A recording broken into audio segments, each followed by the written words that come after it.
Okay, so I used to do a falling mash temperature, and I started out high with Termamyl, and then followed up with Ondea Pro. Was my most recent mix that I was doing, and Ondea went in when it went down to the right temperature.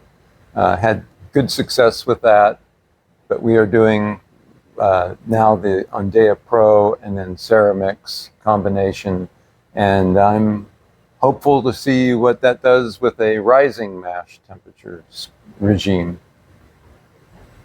At Beerly, we're using exclusively the 3-step rising infusion mash with Ceremix Flex, Ondea Pro, and Termamyl SC DS. We get the same stuff that you get as a home brewer because we're co-buying it with Brian and Alyssa. So we are doing those 3 steps. The 3 steps are 125 for 20 minutes, 145 for 45 minutes, and then rising to 175 for 20 minutes. The purpose of the steps, as far as we understand each step, is the 125 is a protein rest, the 145 is the saccharification rest, the really conversion of starch into sugar, and then the 175 is the liquefaction rest. You can really feel as you go along the temperature at which the rice and millet and buckwheat gelatinize. The whole mash just starts to loosen up, and that's evidence of gelatinization.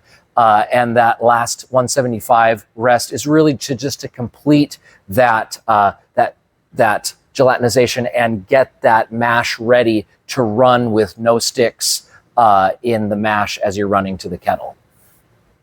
As far as dosing rate for our mash, the 3-step rising infusion mash, we are doing 1 milliliter per pound in the grain bill. Now, there is a caveat to that. I am a very active pilot brewer as well, and I use a Brewzilla 65 liter to do all my pilot brews.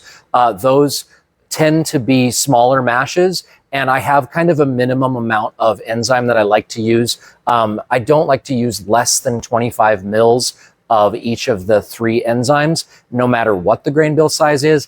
It just feels like I get a better conversion when I am at that 25 threshold, and beyond that, just 1 mil per pound in the grain bill.